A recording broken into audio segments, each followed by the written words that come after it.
Hi, I'm Sasha Mazurke, and you're listening to Tone Free, a podcast where we talk about why you don't need permission to be creative and how art can become a tool that helps us make sense of the world.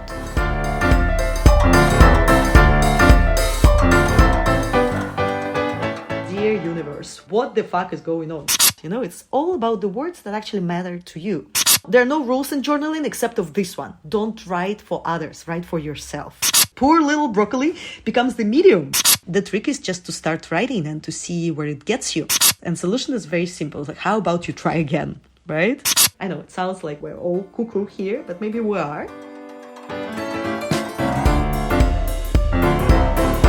Today, we're opening 2026 with a conversation about journaling. And I'll be talking to Marusha. She's a writer, journalist, and a guide for anyone who's just stepping into this path. We will talk about how a pen and a piece of paper can become a real conversation partner, even, or maybe especially, on the days when you don't even know how you feel yet. So if you ever thought, I don't really know what to write, perfect. That's exactly where we start.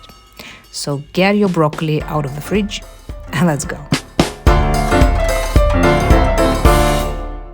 Hi, Marusha. It's very nice to have you here today. Hi, Sasha. I'm very grateful that we can talk about journaling, something that I really like. You are a professional journalist. You wrote a book. You also have tons of articles. But what you're doing now is, you ran groups and workshops for journaling, which is also about writing. But I thought that the difference is quite significant because when you write a book or if you write an article, you kind of think about the reader. But when you journal, you don't. The core purpose of the activity is different. And that's why it was so interesting for me to talk to you. Can I ask you, where was the switch? How did it turn for you from one to another? Why you decided that one thing is more important, even though they look maybe similar to someone? If you think about it, they are almost opposite.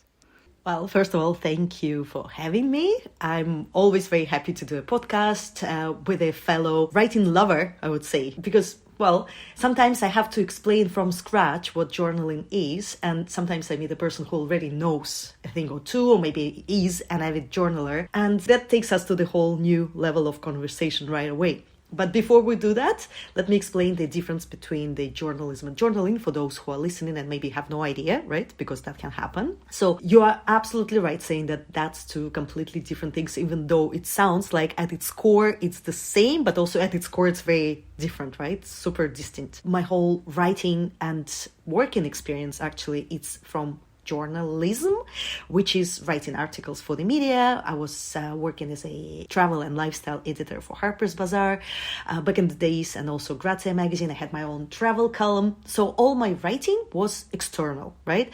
I was living through different life experiences. I was traveling and I was writing about it for others to enjoy, maybe follow my footprints as well, so I was doing this work for others to feel what I was feeling in the moment, and then maybe, travel to those places or, try the same kind of food that I tried.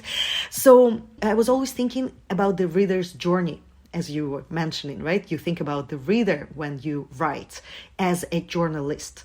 Then I wrote a book, which was obviously, written with a very particular reader in mind. I was addressing to women, to mothers, to a very specific niche, to women who have creativity as their, main objective, let's put it that way. Maybe they're artists or writers or, sculptors, directors, doesn't matter.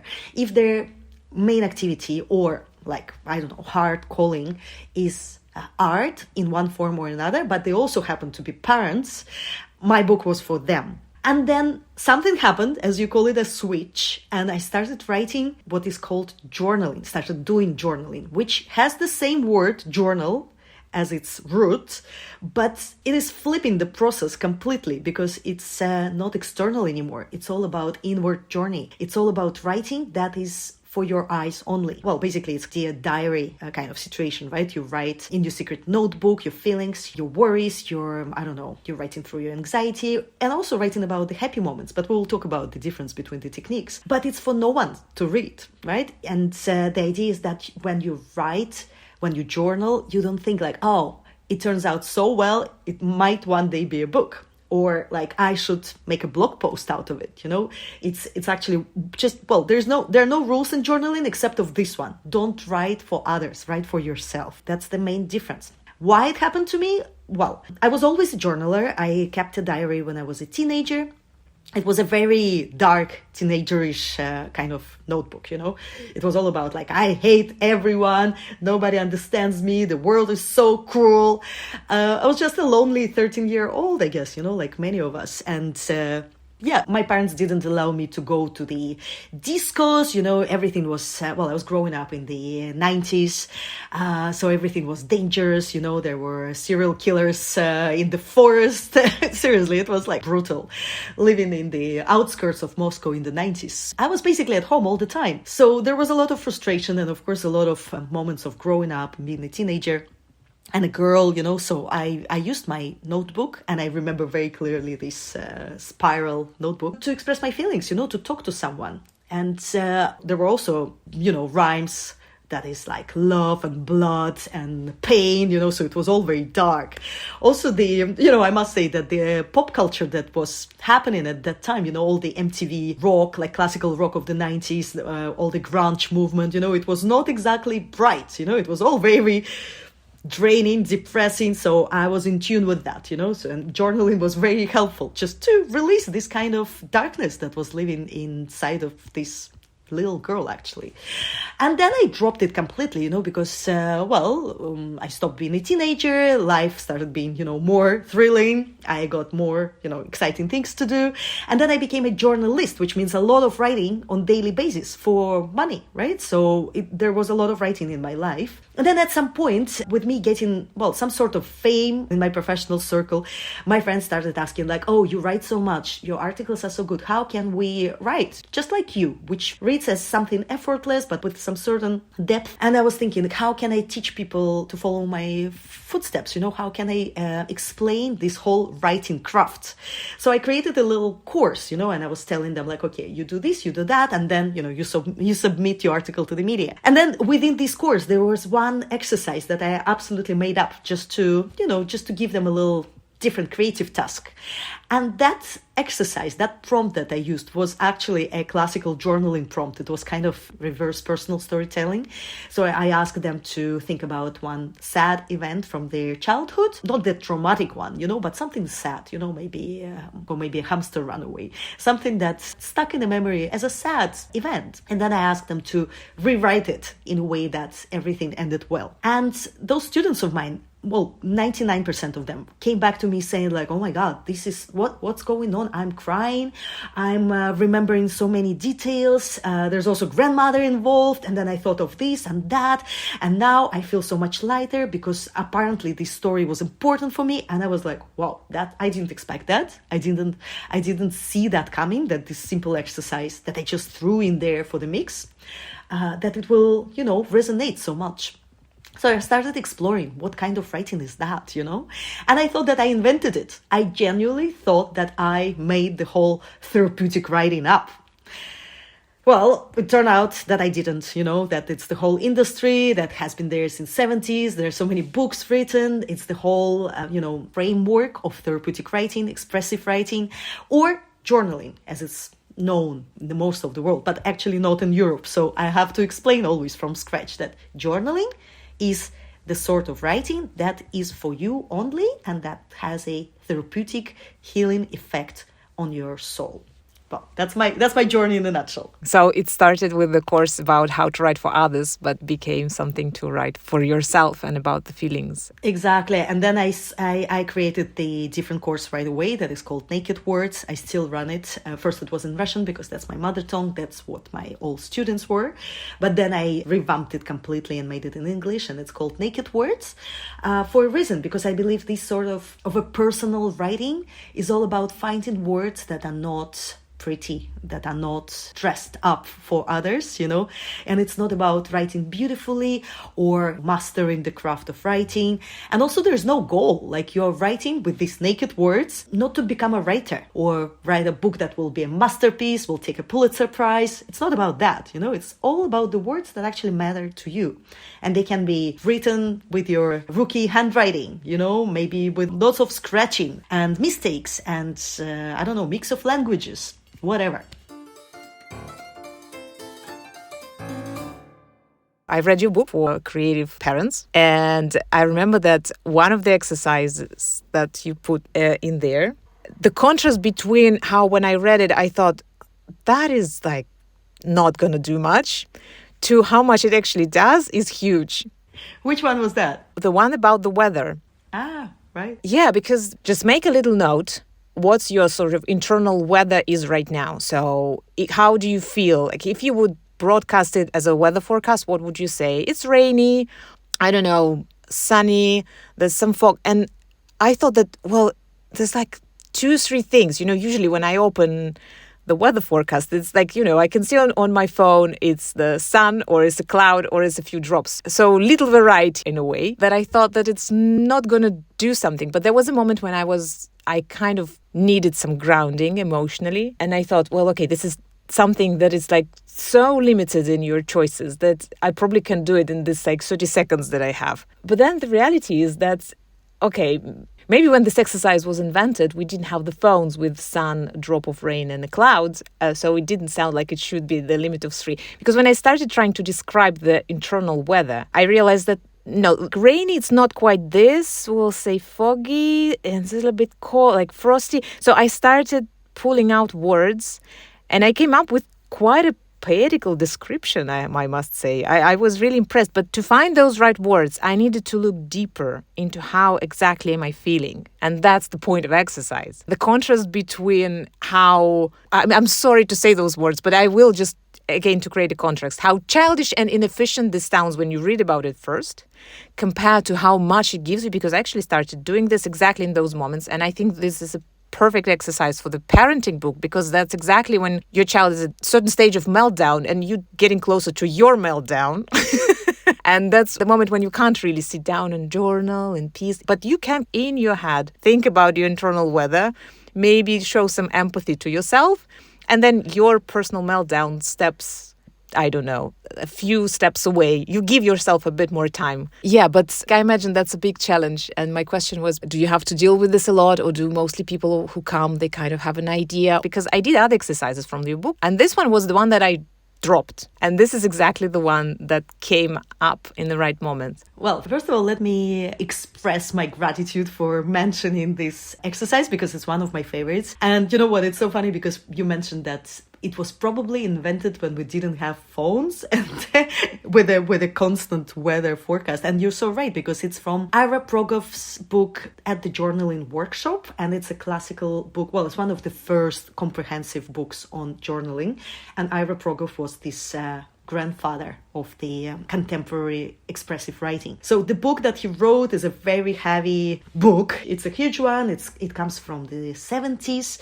It's very scientific, very boring, to be honest, but it's full of insightful information. So not many people can get through this book even halfway. It was very challenging for me as well, but it inspired me to create this little course of mine and also include those little exercises in the book when I was writing it, because it was happening in parallel.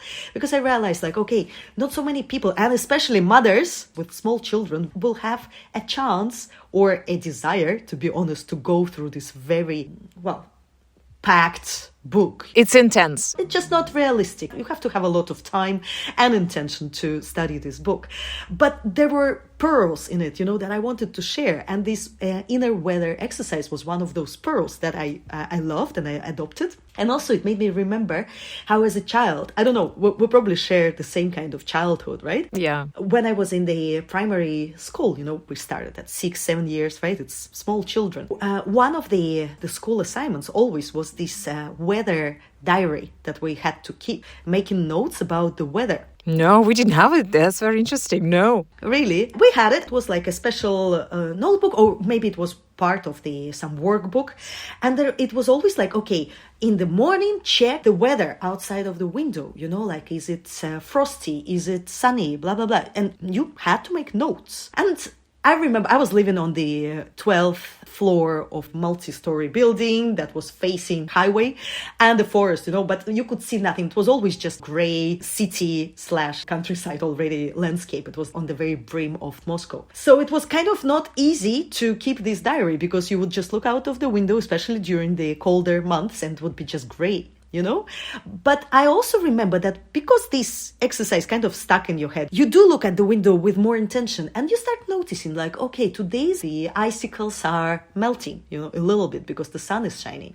Or maybe the hungry birds came looking for food, you know, and my dad put some breadcrumbs outside to feed them, you know, even on the 12th floor. So you start noticing these little things and you notice how much different the weather and the nature is every day, even though you're trapped in this little apartment up there. So I thought it was beautiful, you know, and maybe we can use this exercise for our own awareness, really. And, you know, it proved right because once you start noticing the inner weather and well, because it's very hard to say. If I ask you, how are you doing today? Or like, what is your inner weather today? What would you say? I'm fine. Or like, I don't know. It would be a one-word answer. Most probably. Or like, tired but okay, something like that, right? But there's so many nuances and details that you can go into. And this is a skill that can be trained. So by this simple exercise of noticing and using the vocabulary of the weather forecast, which kind of it simplifies the task, right? Because we already know these words, you know, sunny with a 30% chance of rain. That can apply to me today, you know? I'm feeling sunny, but somewhere on the back burner of my mood, there is this probability of tears or like a little storm because I'm feeling, I don't know, overwhelmed or anxious about something that is happening in my life right now. So once I start putting these words together, I actually go deeper right away. Yeah. And I'm like, why is that? What is it actually? Was it like this yesterday? Is it going to last tomorrow or by the weekend? And because you're doing it every day, well, it doesn't have to be every day of your life, but maybe for a month. By the end of the month, you will notice how much more words you use to describe your inner weather and how much more in tune you are with your inner condition in general. Yeah. It doesn't answer your question though. How do I lure people in? No, that's totally fine. But to postpone answering to my question even more, I would say, do you think that's partly because you have to use metaphors, which means you don't have to use the words that already not locked, but you know, we do mark emotions as good and bad, allowed and not allowed. You know, if you really, I don't know, your best friend won a prize, but actually you competed together. So it's very mixed feelings, right? Part of it is probably, I don't know, jealousy.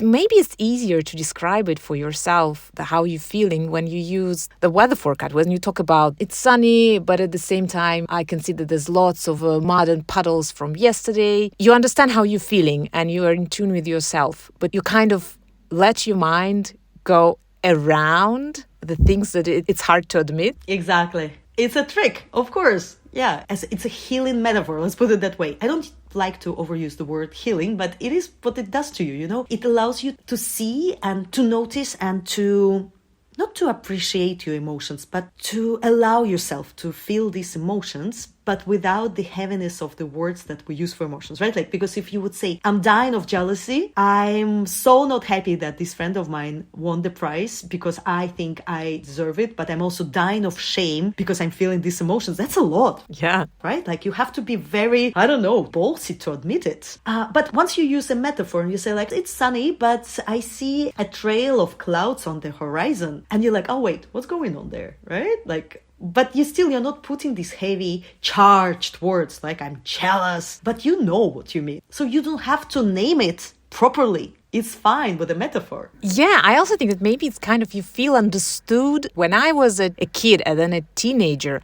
when I had really bad mood, I can't even remember the exact things, but I was feeling sad or maybe I would want to cry. And then if the rain would start, I would feel like I'm in tune with the world. Or it was the same with the happy feelings. Sometimes it was sunny and I was happy and I felt like I am in tune with the world. You're feeling understood by the weather. Maybe you don't need to name those feelings. Maybe you don't need to say, I am dying of shame, dying of envy. At the same time, I'm happy for my friend. Could be even more complicated. Maybe I believe that she deserved it better. I worked so hard to get it and she still did the job better. And I know she didn't work that hard. Maybe. It doesn't matter. There could be so many nuances that are hard to name. But if you just sort of describe the weather inside you, maybe you already feel, well, I'm not alone with this. I'm with this part of the mountain or city, wherever you imagine when you think about your weather. It made me think right away about remember the band Garbage, which was like on top of the charts when we were teenagers, I think maybe 15, and they came out with this song, I'm Only Happy When It Rains. And how much it resonated. It was like, oh my God, they got us. Like, yeah, I'm only happy when it rains. This is what teenagers feel like, right? Weather becomes the medium to justify your feelings. Yeah. In a way. Yeah. And here you, as an adult, you're creating this. You kind of, okay, the weather can do whatever it wants, but I have my internal weather and I'm going to build my little world no matter what the big world is saying. Right now, I need the support and I just make it up. Yeah. And also, the weather, I mean, if we use the metaphor, it's constantly changing, right? It's never, well, sometimes there are days that feel like they're standing still, but normally it's a constant change and you don't know what are you waking up to. It might be foggy. It's a little shower of rain and then sunny again and then wow, a rainbow. Suddenly the wind picks up. So weather is allowed to go through all these shifts, and human nature is allowed to go through all these shifts as well. We can have a sudden wind picking up or a tornado even. Doesn't matter that it's going to stay, right? And once we start noticing it and naming it, even metaphorically, I think it becomes easier to feel how complex the human nature is, and that all of us were these complex creatures of unpredictable weather. And that's fine. Yes. There's another thing. So you will never answer my question. No, we're getting closer. Well, now there's another thing that I'm throwing in. Like, I started stitching little books to do like sketches, drawings. I thought that the best sort of little booklets that I do, all the pages are different. I can come up with like next day, it can be a black page, it can be a green page, it can be the piece with the like little scratches. So it kind of leftovers of paper. Some of them are not even perfectly square. And I thought that that's such a cool representation because you never know what the new day will bring you. And, when people say every new day is a blank piece of paper and you write on it, maybe it is a blank piece of paper, but it's not always white. You don't get to choose it. Yeah. So just to wrap up the talk about the weather, it's actually a very nice practice which can combine two very nice practices. You've probably heard that it's essential to get out into the sunlight as the first thing to do in the morning. Just being exposed to the direct sunlight, even if it's cold, doesn't matter, just so your body fully awakes and there's like this hormonal process that activates, and it's a very healthy thing to do, especially if you live in the gray climate or maybe it's just this time of the year. So still, just the daylight, just being exposed to the daylight, especially if you work from home. Huberman talks about it a lot, this whole biohacking kind of trick. But also, if to combine it, noticing the weather outside, comparing it with the weather inside, can become a beautiful practice. Imagine you wake up, you get yourself a cup of coffee, and maybe before that, waiting for the coffee to be made, you get out to your balcony, you just open the window, and you check, what did we wake up to today? What is the weather outside? And then you quickly compare it to the weather inside, to your internal weather. Just notice that you don't have to write 3 pages about it. It's not about that. It's about the awareness. It's such a well-used word today, awareness. But what does it mean actually? Well, maybe that you just know what kind of weather did you wake up to. Let me answer your question now, because I know how to answer it. So the people that come to my workshops and join my retreats or courses or festivals, whatever, they normally from 2 different groups. Some know what journaling is about. Maybe they use the different word for it. Maybe they say expressive writing or therapeutic writing. Some people come from bibliotherapy or poetry therapy, which are 2 different but kind of similar movements. both combining the therapeutic effect of the written word, right? So it can be just by reading the books, which is bibliotherapy, or by writing poetry and reading poetry and finding an escape and also the solutions for yourself in poetry. Or these people have absolutely no idea what I'm talking about, and they confuse journaling and journalism. So here I have to do a little prep work explaining what is journaling about. And normally I would say to them, did you ever have this dream to become a writer? And mostly people say like, I always wanted to try actually. And then I would ask, what happened? And they would be like, okay, in the high school, I tried and the teacher laughed at me. Or, I went once to this group where everybody was sharing their writing and I was criticized. Or maybe I got a feedback that I didn't expect. Or maybe my mom always said that my handwriting is so bad that nothing will come out of it. Normally, the guys actually, they have this issue because they were criticized for their handwriting. And in their heads, it linked to disability to write in general. So 99% I'm ready to hear to the answer. And I have a solution to that. And solution is very simple. It's like, how about you try again? Right? Yeah. And I will be the guide. I don't have the red pen, to highlight your mistakes. You can make as many mistakes as you want, typos, whatever. You don't have to overthink it. We're not writing a novel. We're not even writing an essay. I'm going to ask a question and you're going to write out what you remember. So you don't even have to create anything. It's not creative writing masterclass, which can be very challenging because not everybody's brain is wired to jump into the creative task right away. But the memory will have it, right? Yeah. So if I would ask, I don't know, a tree that impacted your life. At first it's puzzling and then they were like, actually, there was a tree in our garden, and there was a tree house or maybe a swing or maybe, I don't know, like we buried our hamster under this tree. There's always a little memory that will follow. The trick is just to start writing and to see where it gets you. Yeah. And some people go in depth right away. Just one thing triggers another and it starts pouring. And some would just write not even a paragraph, but a list, just separate words.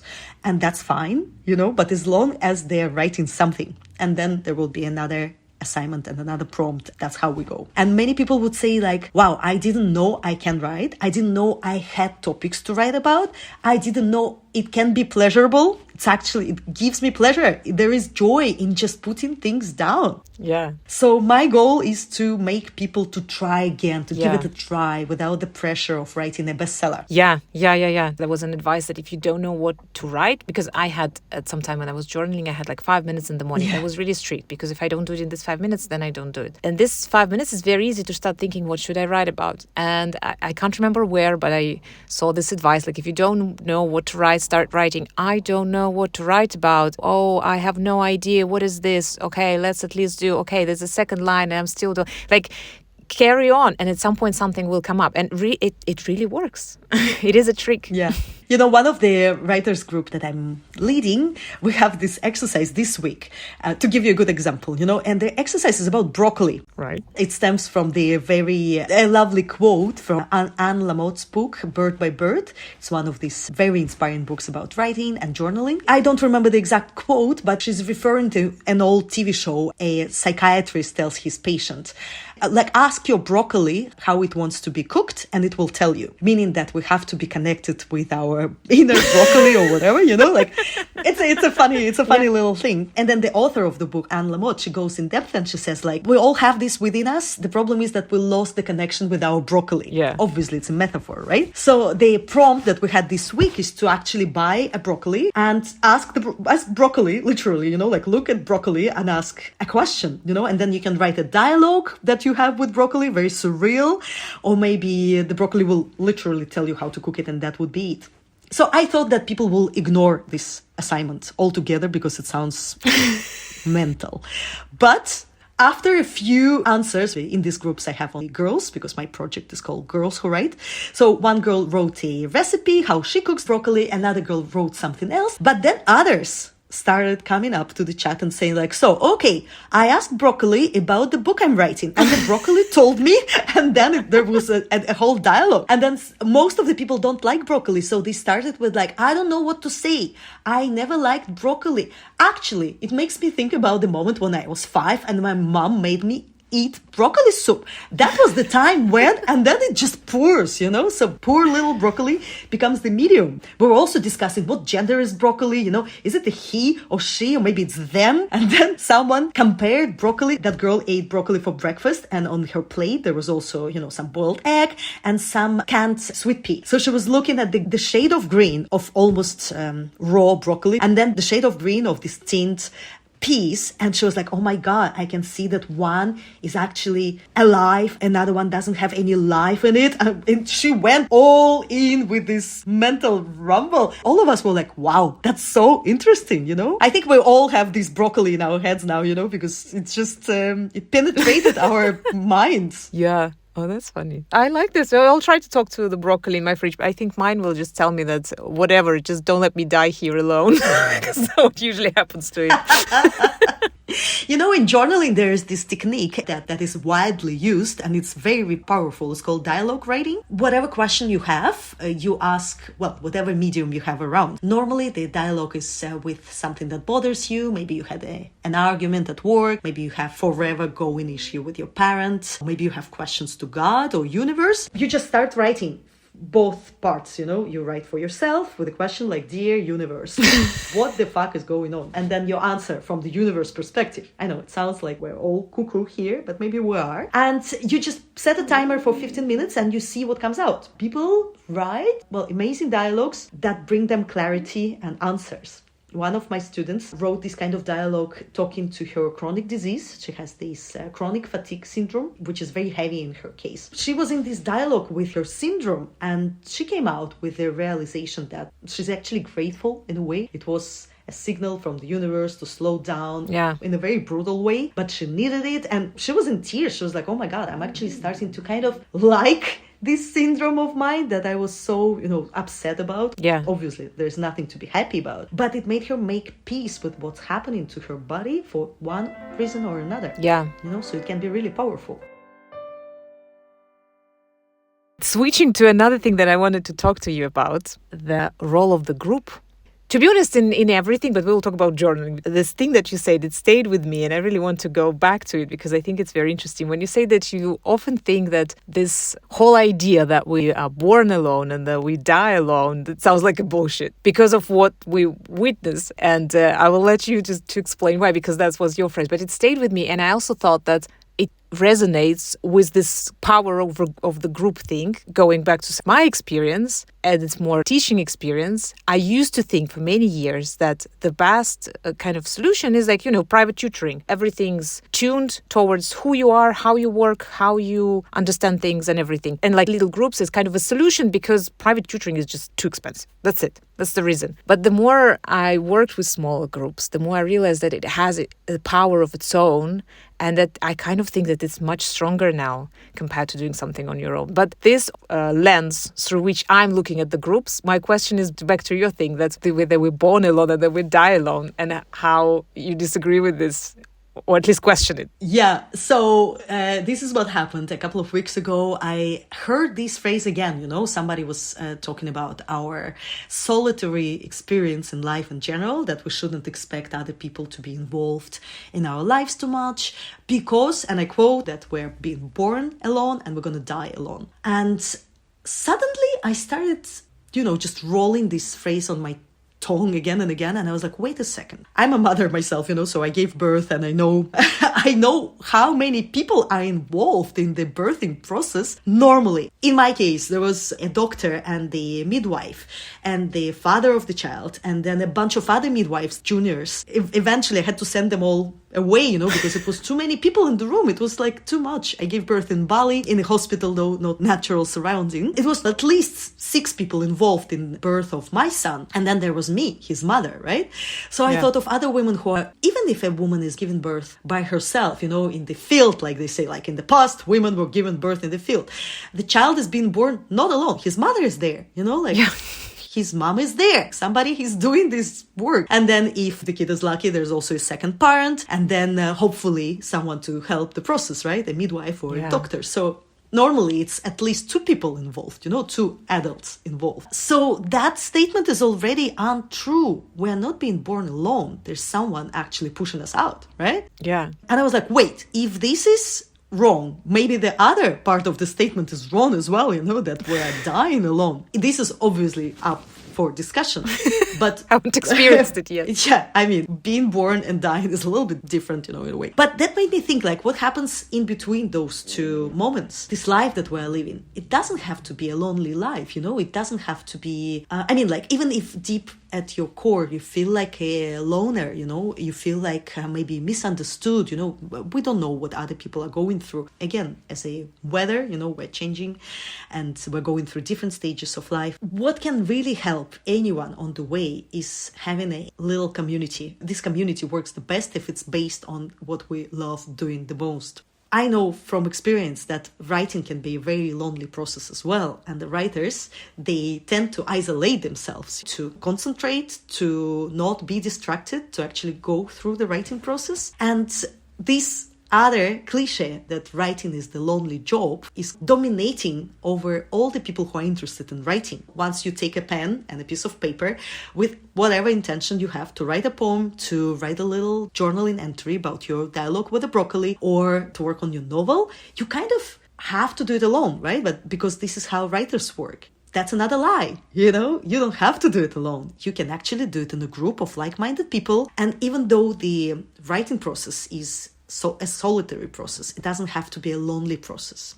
You can do it by yourself, but also knowing that there are other people writing. Journaling is something that you don't show to others, right? You just scribble in your notebook. But knowing that there are other 5, 10, 15, 20 people doing the same at the same time, or at their own time, but being in the same container. For instance, an online group, right? So you don't know when Claire is writing, when Kristen is writing, but you know that they're writing somehow, somewhere at the same time as you throughout the day. And it gives you this nice, warm, fuzzy feeling that you're not alone in this process. And if this assignment, the prompt is challenging, maybe it's not only challenging for you, but for others as well. But somehow together, you're going through it. And then maybe someone will share. There's always a person who'll be like, I can go. Yeah. And then read out loud, the vulnerable bits of the writing that person wrote.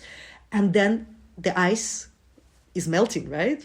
Somebody else would be like, I'd like to share too, but I'm not sure if it's good. And everybody is like, come on. And that person is like, okay. Yeah. And then, and that's the magic. Somehow hear the words of others, even though they can look very different from you, have a different life experience, come from a different path of life, be of a different age, but you hear their words and it resonates. Oh, I know what she's talking about. I feel exactly the same. Or I felt like that in the past. And that's a very beautiful feeling. I do say that journaling in groups, writing in groups is the antidote for loneliness, for solitude, like this solitude that you don't enjoy. If you have any sort of a group happening that you know about, I recommend to join this group.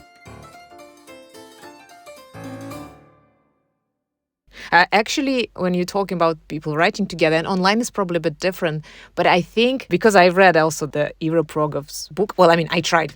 As you said, it's very big, it's very heavy, and I did a couple of exercises from it, and then I realized how powerful it is because I started getting this super weird dreams, and I really, really liked it, but at the same time, it was very hard to get through it. So I started looking online, the courses. I found a few in United States. You all go into the same room and you write together following the prompt. But obviously, I don't live in States, so I can't do it. But I really wanted someone to break this book into prompts and work with me because I saw how powerful it is. But at the same time, I realized that I don't have energy, resources, and also because it's written in academic language, it feels like if you're not following the prompt properly, that means you're doing something wrong. And because you see how powerful it is what if I'll do something actually harmful? Yeah, it can be healing, but also if you write about difficult things, you can go deep in really bad memories. And sometimes if you are in the group, there are probably other people and you will have support. But if you are on your own with this book, doing something, you need to be sure that you have enough energy to get out of there. Absolutely, yeah. The good news is that there's so many other books, amazing books to try journaling and more digestible books, than Progoff. It's a very important book. It's the base. But if you're just beginning this journey, you don't have to go with this book, and be bored from the very beginning. There's an amazing book by Kay Adams called Journal to Self. It's a collection of prompts, easy to read, easy to follow. There is a newer book, fresher book called The Great Book of Journaling by Lynda and Eric Maisel. It's a beautiful collection of journaling-related essays from the writing therapists from all over the world, and it always comes with a prompt. So they're all very different, and you can read something from a person in Sweden, and then a person in Australia, and then follow the prompt that calls your name. And then one of the Gen Z kind of books, those people would probably know Rupi Kaur. It's this Instagram celebrity, this Indian poet. She's Canadian, but of Indian origin. Well, she's young and very famous because she started writing poetry that is very personal, and it talks about traumas in a very naked way. Let me use my word naked here. And it resonated with many young girls. Apart from her poetry books, she has published this book called Healing Through Words. And it's a collection of prompts. And it's an invitation to play with poetry, but not necessarily. You can write whatever, in whatever form. It can be a list, it can be just a paragraph, it can be a little essay. And it all tackles very personal topics, concerning the body, concerning some experience as a woman, parents, and it's a lovely book to try. Sometimes I teach workshops based on this book, because people just love Rupi Kaur as a writer, and it's interesting to try what she's suggesting. To someone who wants to start and who never journal, is there something that, I didn't ask or we didn't discuss today, but you feel it's important to mention, not to scare the person away from the process for someone who would like to try it? Normally, I face 3 main issues that people have that want to journal, but they don't know how to approach that. So the first one would be, I don't know what to write about. Yeah. And it's absolutely understood. Some people have a book plot unfurling on their mind. But what if you just want to journal? So how do you start? Where do you begin with? The second one would be, I don't have time to journal every day, but I think I have to journal every day. Otherwise, it's not proper journaling. That's a very big topic as well. And then the third one would be how to do it properly, right? Yeah, properly. No, it's true. It always comes. Seriously. Yeah, we live under this pressure that if we're doing something, we have to do it properly, right? It's not about making a mistake, but being efficient, right? Not to waste our time. Yeah. Performative nature of everything that we do these days, right? So how to do it properly. And very often I hear I used to keep a diary when I was a kid or a teenager or young adult, but I don't do it anymore because I don't feel like writing how my day was. We don't understand okay, so if I have this pretty notebook sitting there, that's what I write in the end of the day. Okay, my day was this and that, and I did buy this and that, and I didn't do this and that. It's frustrating, right? What do I do? So to answer all these questions, first of all, you don't have to be good at it. And there is nothing that is measuring your success as a journaler, right? I filled in so many notebooks. Oh, well done. No. It's not the case, right? You can keep the same notebook for 10 years, writing just 1 line a day. Yeah. And actually, those notebooks exist. It's called, 1 line a day journal, I think. And it's a thing. It's a thing. Or 5-minute journal, a very famous phenomenon of our pop culture. 5-minute journal was a big thing a few years ago. Everybody was buying it. Or gratitude journal, neuroscience-based thing that is so simple that before going to bed, you remember at least 5 things that you're grateful for in this day. It's very hard for many people, because your brain is trained, is conditioned to look for what could have been done better, right?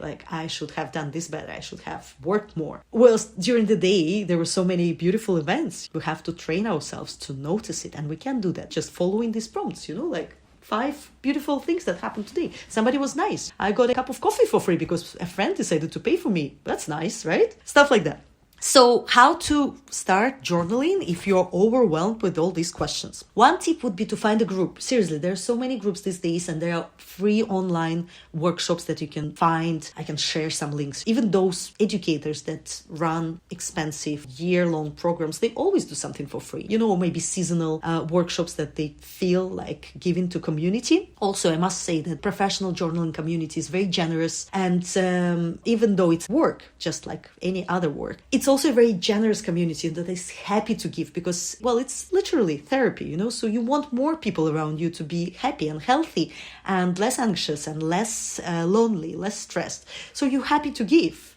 So you can always find something for free or some little fee and just join those groups. And maybe if you like what you experienced, keep the routine for at least 3 months. Maybe it's a monthly gathering, so we're talking about only 3 sessions. Yeah. If there's something in your town that happens offline, that's the best. Just go and sit there in a room full of people that you don't know and you don't care about and write with them. You will see how magically it works. If none of this is appealing, then morning pages, a very popular practice that comes from the Julia Cameron book, The Artist's Way. Well, this book is based on 2 principles. Keep the special dates with yourself, creative dates as she call it, and do the morning pages. And morning pages is an essential journaling practice where the first thing in the morning you fill in 3 pages with whatever comes out of you. And you might start with the words like, I have no idea what to write about today, or I hate this practice, damn you, Julia Cameron, for doing this to me, or I don't have time for this, but you have to fill in 3 pages. And, well, some people swear that it changed their lives because we have so much bottled up. It becomes a natural way of living with all these things bottled up. But once you start writing about them, they do come out. Yeah. They do come out and more comes out. And you just observe it and you surprise yourself. And then if you keep this practice for a few months, you would see some change for sure. And that change will be positive. Some people don't like morning pages and it's fine. I'm one of them. For me, the morning is too hectic. I'm not a person in the first hour of the morning. You saw that yourself. I almost missed our recording. And I have a child and I have a dog and I need my coffee. So I'm not exactly ready for morning pages. Yeah. I rather do evening pages. And that's another way of doing it. When the whole household is sleeping already, you just write about your day, like in an old diary. This is what happened today. Just imagine that this is a gym, a membership that you pay for your soul. It's a soul gym, So we do go to the gym. We do yoga classes to keep our butts toned and our muscles in shape. And we also know that it will lift our mood and we will feel better about ourselves. So why not do the same stuff for our soul? It works exactly the same way. Yeah, it's really interesting that you say this at the very end, because this is how I feel about creativity in general. Because on this podcast, I talk to people who do different things. To me, essentially, it's any kind of creativity. I feel that it needs to be like a gym. Not that it needs to be, but I do feel that as a society, we will benefit if we will start treating creative practices like we treat fitness. It's not about your final outcome. It's not about everyone becomes writers and we've flooded with like Tolstoy, Shakespeare's. It's not about everyone's becoming a Picasso. Absolutely not. It's about that there is something in us that wants to be seen, noticed, and that is very, very unique. And it is a way to let it out. And it is a way to see it, to be in peace with it. And it just leads to, healthier life, like happier life, if I may say so. Maybe I'm mistaken about it. If you go seriously back in time, some creative practices were more intervened into people's daily life because there's a lot of things that you would need to do, like, mend your clothing. And there was always elements of creativity, or people would sing songs for holidays. And then at a certain moment, we got professionals doing it about so many things. People feel like, I'm not a professional. I can't write because I'm not a writer. I can't paint because I'm not a painter. I can't dance because I'm not a dancer. Or at least I need to go and study for God knows how many years before I'm allowed. But actually, not necessarily. It's just a different thing, Exactly, yeah. It's also like if we talk about dancing, for instance, dancing is moving, right? Yeah. Moving your body. So if you think like, I would like to dance, but I have to learn how to dance. Okay, if you want to be a professional dancer or if you want to achieve some level, if you want to learn how to dance a particular dance. But also if we look at the core of it, we are moving our body every day without asking permission for it, right? And sometimes we move a little bit more. Sometimes we do a little trick with our legs, because we're in the good mood. Yeah. That's dancing, that's already dancing. Yeah. So journaling is that kind of thing. It's just dancing with words in a way. Yeah. And also, what you were saying about this creativity outlet as an essential thing for every human being. I totally agree. I do believe that we are creatives, all of us at heart. That's how humans are constructed. And there is a favorite quote of mine from Elisabeth Gilbert's book, Big Magic. And I think I quote it in my book as well because it's just too good. And she talks about creativity and how we need to let it out. And she has this metaphor of a German shepherd, like a big, powerful dog with a lot of innate curiosity and potential. So if you lock a German shepherd in the house without giving it, all the intention, all the love of all the long walks, what the dog will do, it will just rip off everything in the house, it will destroy your couch. So she says, think of your mind as this trapped German Shepherd. Yeah. You have to walk this creature, right? You have to take care of it. You have to let it out. So that's how creativity works. We have to let it out. Yes, it really is like this. You need to let it out. Otherwise, it's going to chew your shoes, couch, everything, as you say. And more. Everything, yeah. And more. It's not going to stop. No. Yeah. So let's let our shepherds walk. Yes, we all need to walk our shepherds and talk to our broccoli. I'm just imagining this person talking to broccoli, walking the shepherd, all in the same time. You're going to be this person today. Mark my words, you're going to be this person. Please let me know what it will tell you. I will. Yeah. Thank you very much for your time, especially in the morning. Thank you. Thank you for appreciating this. And I think we're finishing on a very good note. Please, if it resonates, like, share, comment, maybe send it to a friend. That helps enormously, especially at the very start. Thank you.